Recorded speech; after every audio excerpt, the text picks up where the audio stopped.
강 오직 은혜, 오직 믿음, 마틴 루터 첫 번째 시간을 가지려고 합니다.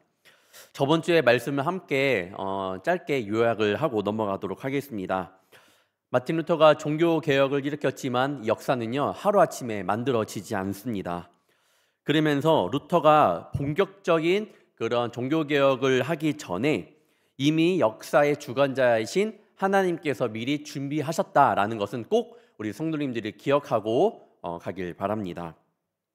그러면서 제가 존 위클리프 그들의 추종자는 롤라드라게 설명이 드렸고 얀 후스에 대해서도 함께 나누었습니다.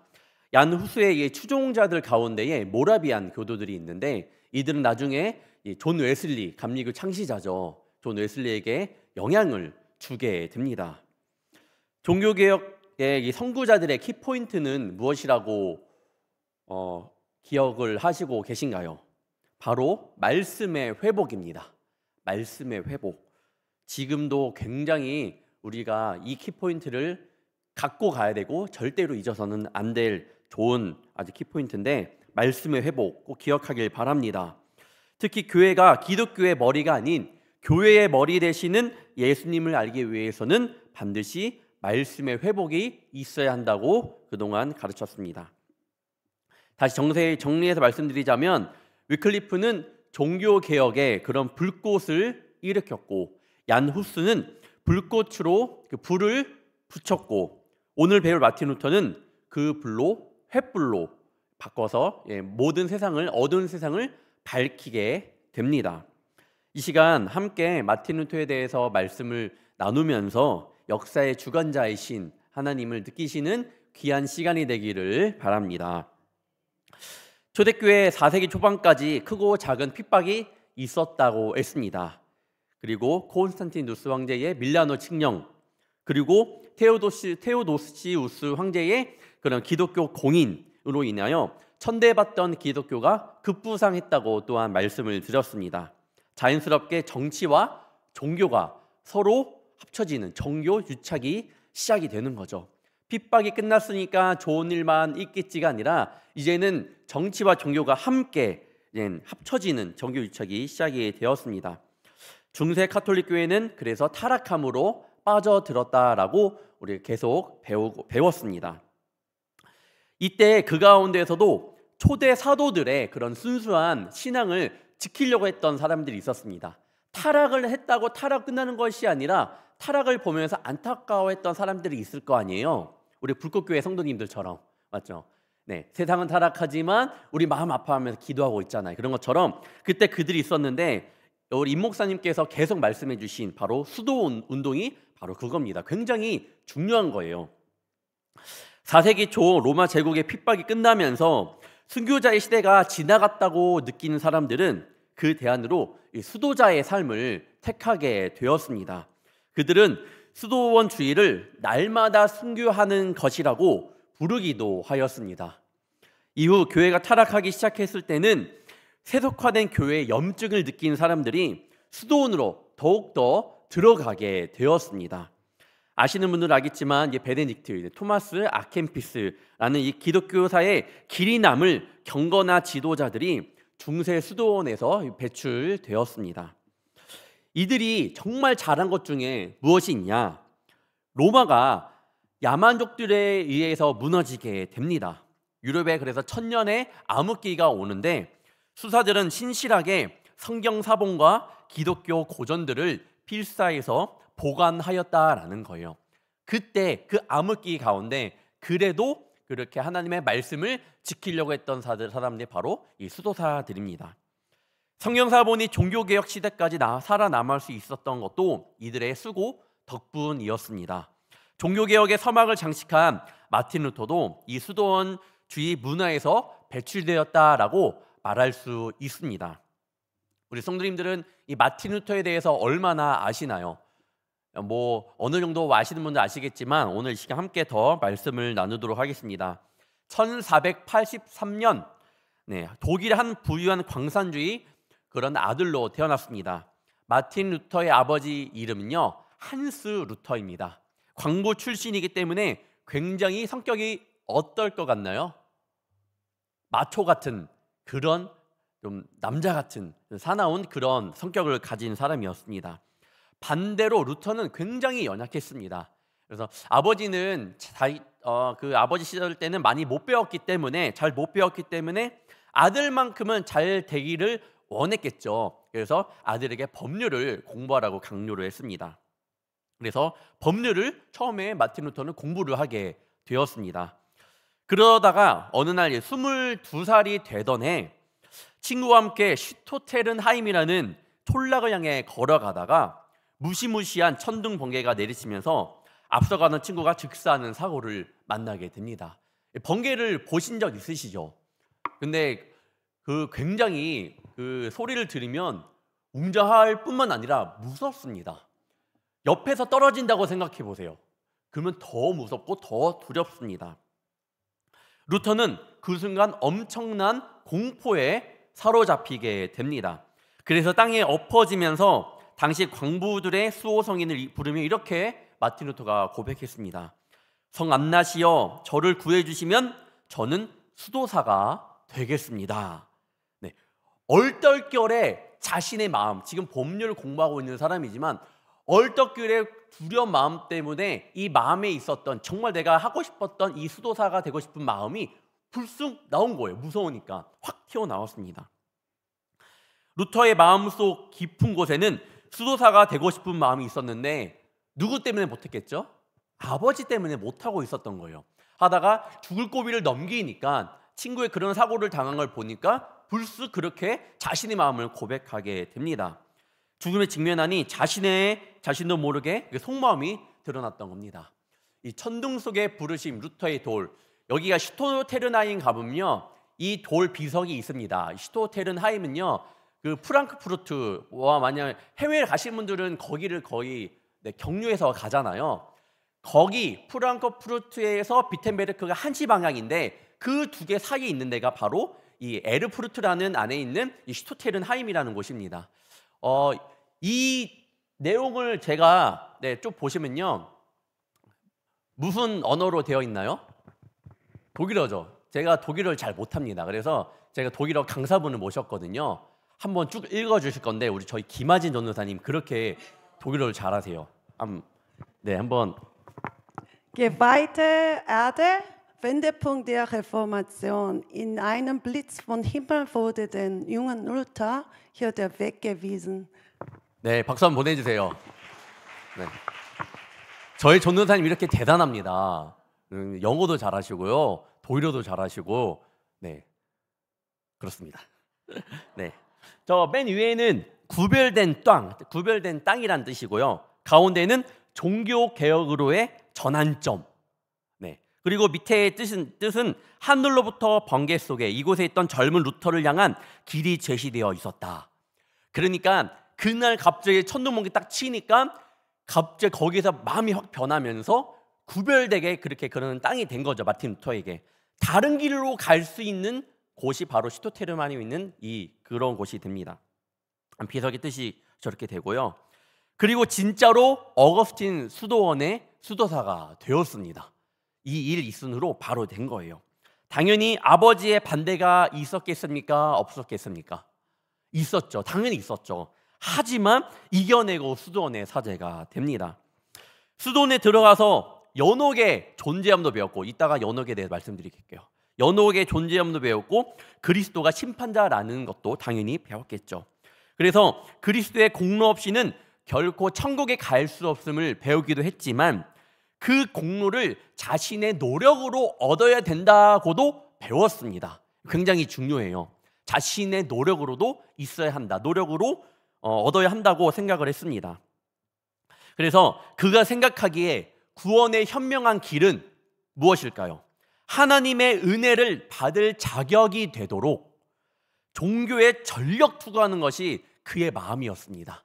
노력이 필요한 거니까 오직 자신의 그 신앙생활에 최선을 다했던 마틴 루터의 모습이 있었습니다. 우리가 마틴 루터를 배우기 위해서는 그의 성격을 조금 알면 좋을 것 같아요. 아까 전에 그 한스 루터, 아버지는 마초 같은 성격이었지만 마틴 루터는 조금 성격이 유아했다고, 좀 연약하다고 했었는데, 연약하다 보니까 조금의 자신의 죄가 있으면요 그 죄를 어떻게든 해결하려고 했습니다. 세상에 죄 없는 사람은 없잖아요.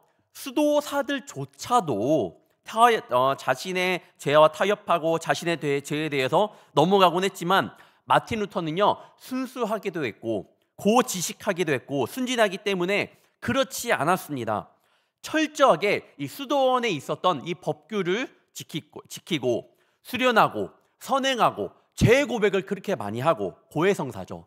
또한 자기 부인을 통해서 자신을 구원해 보고자 그렇게 최선을 다해 노력했던 마틴 루터였습니다. 당시 수도원은 어떤 곳이었냐? 수도원은 전통적으로 엄격한 규칙을 내세우고 있는 곳입니다. 청빈, 순결, 순명의 맹세를 하는 것 외에도 복장, 매일의 성모일과 음식을 조달하는 방법, 특별히 기도와 명상 등에 관한 수도원만의 이 상세한 규칙이 있는데 웃음을 지어서도 안 됩니다. 고개를 숙이고 걸어야 됐고 두리번거리지 말고 이렇게 앞만 보고 걸어야 했습니다. 네, 지금 여담이지만 제 아들이 지금 100일 좀 넘었거든요. 자꾸만 도리도리 하니까 이 뒤가 뻥 뚫렸어요. 우리 성도님들 아시나요? 아무튼 수도사들은 두리번 거리면 안 되고 앞만 보고 걸어가야 했습니다. 걸음 간격도 일정해야 했습니다. 빈약한 음식을 먹어야 됐고 거친 옷, 철야와 오후 노동, 육신 죽이기. 육신은 어떻게 죽이냐? 담요 없이 자는 겁니다. 그리고 수치를 경험하기, 구걸도 하는 등 이렇게 자신을 최대한 낮추고 자신을 몸을 이렇게 낮추면서 이렇게 자신의 수련을 했던 것인 거죠. 루터는 수도원 생활에서 자신이 구원받는데 할 수 있는 일이라면 어떠한 고행도 했습니다. 다른 사람들은 조금의 이렇게 그거를 좀 덜 할 수 있겠지만 마틴 루터는요, 최선을 다해서 그 성격이 있으니까 그 고지식하기도 하고 순진했던 성격 때문에 최선을 다해서 했습니다. 루터가 얼마나 수행을 열심히 했는지 2년이 못 되어서 사제로 서품을 받습니다. 에르푸르트에 있는 대성당에서 사제 서품을 받습니다. 그런데 루터가 아무리 금식하고 기도하고 수련해도 이 죄책감에서 자유로울 수 있을까요? 그 죄 때문에 죄를 또한 짓지 않기 위해서 최선을 다해서 이렇게 자신의 몸을 낮추고 있는데, 그렇게 노력을 하는데 그렇게 죄에서 해방될 수 있었을까요? 어쩌면 인간의 노력으로 인간의 죄를 없애려고 더 노력할 때마다 자꾸만 죄의 속박에서는 벗어날 수 없음을 우리는 잘 알고 있습니다. 당연히 마틴 루터도 그렇게 했지만 죄에서 자유로울 수 없었습니다. 그래서 루터가 고지식하면서 너무나도 순수하였기 때문에 자신의 죄가 많음을 알기 때문에 늘 고해성사를 또한 했습니다. 그런데 사실 고해성사를 하는데 자꾸만 조그만 죄가 생길 때마다 이 루터는 고해성사를 하는 거예요. 그러니까 나중에는 선임이 이렇게까지 말을 했다고 합니다. 고해성사할 때는 누군가 사제가 있어야 되잖아요. 그러니까 이 선임 사제가 루터에게 이렇게 말을 했습니다. 제발 나가서 제대로 된 죄를 짓고 그때 다시 와. 그냥 조그만 죄까지 계속 고해성사를 하니까 너무나도 지겨운 거예요. 그래서 짜증낼 정도로 이렇게 말을 했다라고 이야기가 전해져 내려오고 있습니다. 죄책감에서 벗어나고 싶어서 벗어날 길이 없었던 루터는 1510년에 카톨릭의 사제들의 성지인 어디일까요? 어디일까요? 이탈리아의 로마로 갑니다. 가게 됩니다. 로마 여행을 어떤 일이 있었는데 거기까지 제가 말씀 안 드리겠고, 어떤 일로 인하여 가게 되었는데 마틴 루터는 로마 여행을 통해서 자신의 뭔가 새로운 돌파구를 찾기를 원했습니다. 자꾸만 죄를 지어도 죄가 없어지지 않는 것 같고, 열심히 자신의 몸을 이렇게 죽여도 죄가 죽여지지 않는 그런 막 갈팡질팡하고 힘든 그런 마음 가운데 이 로마를 가게 됐고, 로마에서 뭔가 해답을 찾기를 원했던 거죠. 왜냐하면 로마는요 굉장히 카톨릭의 성지였거든요. 루터는 로마를 얼마나 동경했는지 로마에 도착하자마자 이렇게 고백합니다. 성스러운 순교자들의 피가 뿌려진 진실로 거룩한 도시 로마요. 얼마나 그가 그것을 동경했는지 이 마틴 루터의 고백을 통해 알 수 있습니다. 무엇보다도 라테랑 성당 앞에는 성계단, 성당에 28개의 거룩한 계단이 있습니다. 소위 빌라도의 계단이라고 불려지는 저 계단 한번 보시면 그 계단이 뭐냐면 예수님께서 신문을 받기 위해 끌려 나오실 때 빌라도가 서 있었다라는 곳입니다. 그래서 생각해 보면 그곳이 이스라엘에 있어야 되는데 왜 로마에 있을까요? 왜 그럴까요? 네, 로마 카톨릭 지도자들은 그 계단이 기적적으로 예루살렘에서 로마로 옮겨져 왔다라고 믿고 있습니다. 그래서 누구든지 맨 무릎으로 그 계단을 오르면 죄사함을 받는다라고 주장을 했습니다. 루터는 카톨릭 교회에서 배운 대로 고행을 통해 구원에 이를 수 있다라는 그런 가르침에 따라 그 계단 꼭대기까지 자기도 올라간 거예요. 그런데 이렇게 생각이 떠올랐습니다. 꼭대기에 올랐을 때 이것이 진실인지 누가 아는가라는 생각을 떠올렸다고 합니다. 어찌 되었던 간에 루터에게는 이 로마는 굉장히 성스러운 것이고 자신의 뭔가 그런 생각들을 정리할 수 있는 아주 좋은 곳이기도 합니다. 영광스러운 곳이었습니다. 그래서 하지만 시간이 지나면 지날수록 그의 영혼이 만족이 되었을까요? 성스러운 순교자들의 피가 묻어있는 로마에 왔는데도 그의 죄 가운데서 이 자유함을 얻을 수 있었을까요? 그곳에서도 해답을 찾지 못했습니다. 로마에서도 그의 영혼이 만족되지 못했습니다. 오히려 루터는 로마에서 더 마음이 어려워졌는데 로마에서 교회와 성직자들의 타락을 직접 목격하게 됩니다. 어떻게 그곳에서 교회가 성직자들이 어떻게 그럴 수 있을까? 거리에는요 쓰레기가 난무했고 성직자들에게는 경건한 모습이 또한 없음을 발견하게 됩니다. 사제들이 사창가를 드나드는 모습을 직접 목격했다라고 책에 기록되어 있습니다. 기대감이 많으면 실망이 클까요, 적을까요? 실망이 큽니다. 실망을 많이 얻은 채 루터는 독일로 돌아오게 됩니다. 돌아오는 길에 루터는 처음 로마를 갈 때와는 생각이 많이 달라져서 이렇게까지 생각을 했다고 합니다. 지옥이 있다면 로마가 그 위에 세워져 있다. 처음에는 정말 거룩한 곳, 영광스러운 곳이라고 생각을 했지만 돌아올 때는 지옥이 있다면 로마가 그 위에 세워져 있다라고 그렇게 서슴없이 말할 정도로 굉장히 실망을 했던 그런 루터였습니다. 그때 루터의 잊지 못할 은사 한 분이 계시는데 슈타우피츠라는 이 비텐베르크 신학부 초대 학장이었습니다. 이분이 이렇게 말한 거예요. 루터, 성경을 깊이 연구해봐. 루터, 성경을 깊이 연구해봐. 루터는 이후로 성경을 열심히 읽었습니다. 하나님께서 내가 완전하니 너희도 완전하라 라고 하는 사실 때문에 완전함을 추구할수록 근데 점점 더 불완전함을 느끼게 되는 거예요. 고행을 하면 할수록 채찍질을 하면 할수록 죄는 덜 지을지 몰라도 생각해보면 영적으로 더 민감해졌기 때문에 마음에 굉장히 괴로움이 많았습니다. 나중에는요 루터는 하나님에 대한 원망까지 커졌다라고 이렇게 고백을 하고 있어요. 성경을 읽으면 읽을수록 마음에 자꾸만 영적인 찔림이 오니까 하나님을 원망하기까지 되었다라고 합니다. 그렇게 해서 아무리 노력해도 하나님의 그런 기준에 자기가 부합하지 못하니까 자꾸만 괴로워하고 자신을 죄의 올무에 계속 얽매이고 있었는데 그렇게 해서 하나님을 미워하게 됐는데 성경을 읽으면 읽을수록 마음이 자꾸만 어려워졌는데 어느 날 역사적으로 유명한 탑의 체험을 하게 됩니다. 루터는 비텐베르크에 있는 그런 어거스틴 수도원에 살았는데 수도원의 탑 속에 난로가 딸린 그의 연구실이 있었습니다. 그곳에서 연구하였고 연구실의 이름을 따라 탑 체험이라고 불리는 그런 경험을 하는데 여기서 무슨 일이 일어났을까요?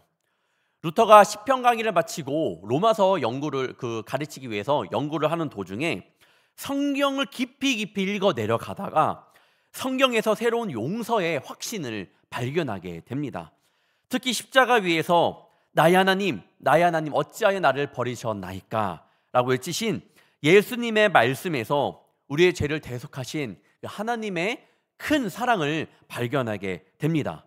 또한 로마서를 읽어 내려가다가 한 구절에서 감동을 받는데 종교개혁의 핵심이 담긴 바로 오늘의 말씀이었습니다.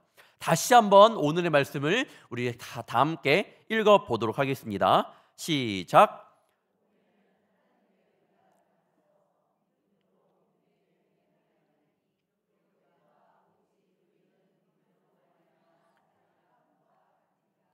아멘. 여러분은 마틴 루터가 되었습니다. 이 말씀을 믿고 나아가기를 바랍니다. 즉 죄성을 갖고 태어난 인간이 구원에 이를 수 있는 것은 나의 선함이 아니구나, 나의 어떠한 고행, 나의 노력이 아니구나, 오직 하나님의 은혜, 십자가의 은혜로 말미암은 것이라는 것을 비텐베르크 지역 수도원의 탑에서 깨닫게 되었습니다. 그래서 탑의 체험이라고 불리는 거예요. 사랑하는 성도 여러분, 우리는 오직 그리스도의 의를 믿음으로 받아들이기만 하면 됩니다. 우리가 할 수 있는 것은 하나님이 거저 주신 선물을 기쁘게 받으시면 됩니다. 우리는 우리 안에 내재하는 의가 아니라 우리 받고 십자가에서 완성하신 의를 통해서 구원받고, 이 의는 오직 믿음으로 완성되는 줄 믿습니다. 이것이 바로 루터의 그 유명한 오직 믿음, 오직 은혜의 시작입니다. 간단히 정리해서 말하자면 이신득이라고 하기도 하고요, 이신칭의, 오직 믿음으로 인하여 의롭다함을 얻는다는 교리가 이때 나옵니다. 당연히 이신칭의 오직 믿음으로 의롭다함을 얻는다라는 것은요, 그동안 로마 카톨릭 교회가 가르쳐온 이 교리와 완전히 반대가 되는 거예요. 구원론의 전통으로 도전하는 것이었습니다. 카톨릭 교회는 사람이 구원받는데 믿음도 필요하지만 동시에 선한 일을 했어야 했습니다. 오직 믿음만이 아니에요. 그들 가운데 분명히 자신의 노력도 필요했다고 하는데, 그렇기 때문에 선한 일은 무엇이죠? 노력이 무엇이 있죠? 말 그대로 남을 돕고 좋은 일을 하는 것도 있지만 교회의 7가지 성례에 꼭 참여를 해야 했었습니다. 카톨릭 교회는. 그러니까 카톨릭 교리대로라면 죽을 때까지 자신이 확실히 구원을 받았는지 몰라요. 왜냐하면 믿음으로 구원을 받는 것이 아니라 선행이 따라야 되고 7가지의 성례를 해야 되는 건데, 내가 하긴 하지만 제대로 하고 있는 게 맞나? 이게 자꾸만 의심이 드는 거예요. 카톨릭 교리대로라면 그렇게 자꾸만 확실히 내가 구원받은 주님의 자녀라는 것을 고백을 못하게 되는 겁니다. 그러니까 어떻게 돼요? 사람들은 늘 불안한 가운데 살 수밖에 없는 거예요. 내가 잘하고 있나? 내가 이렇게 했는데 근데 내가 죄가 있어. 그럼 난 어떻게 되는 건가? 구원받는 사람인가? 자꾸만 거기서 헷갈리는 거예요. 또한 이는 로마 카톨릭의 구원론이 결국 사람들을 그래서 교황청의 권위 아래에 묶어 놓습니다. 이거를 다 지켜야 되는 건데 못 지키면 구원을 못 받잖아요. 그런데 이거는 교황청, 이 로마 카톨릭 교회에서 다 이제 갖고 있는 거예요. 가르치고 교리를 만들어 가고 있는 건데, 만들어져 있는데 그 사람들이 못 지키면, 그러니까 교황이 그거 가지고 뭐 야단도 할 수 있겠죠. 그거 가지고 이렇게 질타를 할 수 있는 거예요. 그러다 보니까 너 구원받아? 그럼 내 말 잘 따라야 돼. 자꾸만 그러니까 교황의 권위가 계속 높아지는 겁니다. 루터는요, 말씀을 통해 깨달음으로 그 교리의 잘못을 지적하고 나서게 됩니다. 결국 로마 카톨릭 교회의 그 존재의 뿌리를 흔들기 시작을 한 거예요. 오직 믿음으로 카톨릭 교회는 아닌데 루터는 그렇게 주장을 하는 거예요.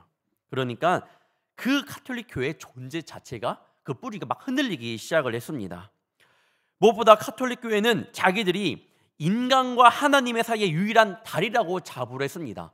하나님과 인간의 직접적 연결 안 돼. 무조건 카톨릭 교회가 중간에 꼈어야 됐거든요. 그러니까 이 사람들의 구원론은 이 카톨릭 교회가 좌지우지했단 말이에요.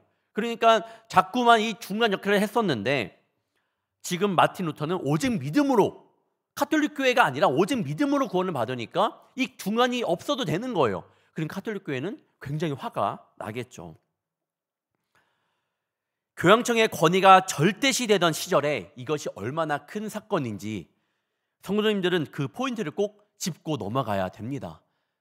이 믿음으로 말미암아 구원을 받는다라는 사실은요, 이 정통, 수천 년 동안 내려왔던 이 정통성에 반기를 드는 그런 아주 중요한 말씀이 됩니다. 그리고 이후 성도님들이 잘 아시는 비텐베르크 95개조 논제 사건이 일어나게 되는 거예요. 생각하니까 아닌 거죠. 아닌 거니까 95개조 논제 사건이 일어납니다.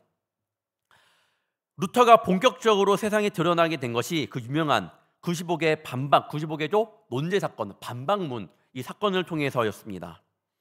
로마 카톨릭 교회로부터 개신교가 결별하게 된 도화서는 면죄부 판매 행위였는데 16세기 초 이 교황 레오 10세가 성 베드로 성당 건축을 위해서 전력 투구를 하고 있었을 때였습니다.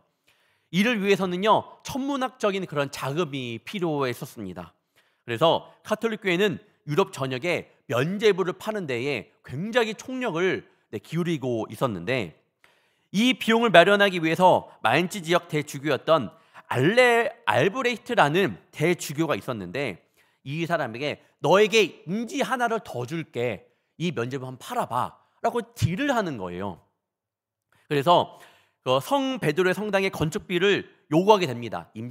임지 하나를 더 줄게, 너 줬으니까 이 건축비 빨리 좀 걷어와봐, 면죄부를 팔면서. 그러니까 이 대주교는 어떻게 해야 돼요? 어떻게든 면죄부를 빨리 팔아서 돈을 벌어야 되잖아요. 그런데 자기가 하기에는 조금 좀 부족했나 봐요.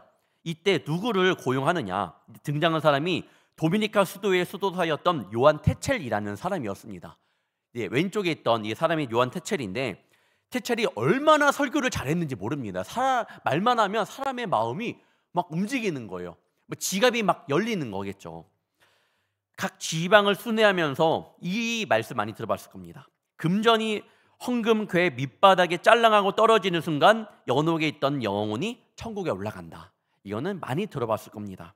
이 요한 테첼이 했던 말인데, 이런 희한한 약속으로 면죄부 판매에 열을 올리고 있었습니다. 당시 교구 사제이자 비텐베르크 대학의 교수였던 마틴 루터는 당시 면죄부 판매에 대한 반대 설교도 하고 있었는데, 그 판매 자금이 부당하게 사용되는 것까지 알고는 이것을 공적인 논쟁에 붙이기로 결정합니다. 이 면죄부를 팔았다고 해서 이 돈이 다 성 베드로 성당 건축에만 들어갔던 것이 아니에요. 카톨릭 교회, 그다음에 그들 사제들에게 뒷돈으로 뒷주머니로 들어가게 된 거죠. 그러니까 그거 다 알고 있는 거예요, 마틴 루터가. 그래서 이것을 공적인 것에 한번 붙이기로 한 거예요. 마침내 1517년 10월 31일 비텐베르크 대학 성당 정문에 95개조 논제를 써서 붙였습니다. 여기에서 우리가 알 것은요, 마틴 루터가 종교 개혁을 일으키기 위해서 한 것이 아니에요. 아셔야 됩니다. 종교 개혁을 일으키기 위해서 한 것이 아니었고, 그동안 또한 누군가 한 번도 해본 적이 없었던 갑자기 성 비텐베르크 성 박았잖아요. 논제를 그동안 안 했던 것이 아닙니다. 많은 사람들이 해왔던 거예요. 예를 들면 당시 학자들 간의 논란거리가 되는 주제나 대화나 이런 거 대화나 토론을 하자, 그런 주제에 대해서 대화나 토론을 하자라고 하면요, 그 논제를 가지고 붙였습니다. 그럼 사람들이 보고 거기에 그 논제를 가지고 대화를 하고 토론을 했던 거죠. 그러니까 이거는 누구나 의뢰 다 했던 거예요. 근데 마틴 루터는 그때 이걸 함으로써 종교개혁의 시작이 되는 거죠. 그래서 저도 수요 성서 아카데미 때 제가 그 수요 성서반 때 보여드렸지만, 저도 여기를 다녀왔습니다. 쭉 보시면 실제로 저기 그 비텐베르크 성교회 문 앞인데요, 저기가 지금 청동으로 되어 있어요. 근데 열면요, 바로 교회가 아니고 열면 또 문이 또 하나 있습니다. 두 개가 열려야 되는 거예요. 그래서 아마 예배 때는 저 철창을 열고 저 청동문을 열면서 저기 왔다 갔다 하는 걸로 알고 있습니다. 그래서 기회가 된다면 작년에 제 강의를 들었던 우리 성도님들과 또 청년들과 함께 한번 다녀오고 싶은 마음이 있는데, 여기에서 마틴 루터는 로마 카톨릭 교회의 세 가지 주요 정책을 비판하였습니다. 마틴 루터는 가톨릭 교회 세 가지 주요 정책을 비판하였는데, 면죄부 판매, 죄 용서에 관한 교양의 권위, 교회의 참된 보아에 관한 것이었습니다. 좀 더 자세히 말하면 아마 PPT를 보면 제가 글을 써놨는데 한번 제가 읽어드리겠습니다. 교양은 하나님께서 죄를 사하셨다는 것을 선언하거나 혹은 시인하는 것 이외에 어떤 죄든지 살 능력이 없다. 그러므로 교회의 면죄로서 인간의 죄가 없어지거나 모든 형벌로부터 인간이 해방되며 구원받을 수 있다고 선전하는 면죄부 신앙은 잘못된 것이다. 교회의 참된 보아는 구원에 대한 복음의 메시지이지 그리스도나 성인의 선행이 아니다. 이렇게 그렇게 설명을 했습니다. 그러면서 교황은 연옥에서 영혼들을 놓아줄 능력이 없다라고 이야기를 했고요. 그런 능력이 있다 해도 사랑으로 공짜로 베풀어 줘야 한다라고 이야기를 했습니다. 그리고 교황은 베드로 성당을 팔아서라도 가난한 사람들을 구제해야 할 것이라고 그렇게 주장을 했습니다. 얼마나 멋진 모습인가요? 이 마틴 루터의 모습을 보면 정말로 혁신입니다. 정말로 개혁이었습니다. 루터의 95개조 논제는 루터가 생각했던 것보다 훨씬 더 엄청난 반응을 일으키게 되었습니다. 처음에는 라틴어로 쓰였던 이 논제들은 곧 독일어로 번역이 되어서 순식간에 대중에게 퍼져 나갔습니다.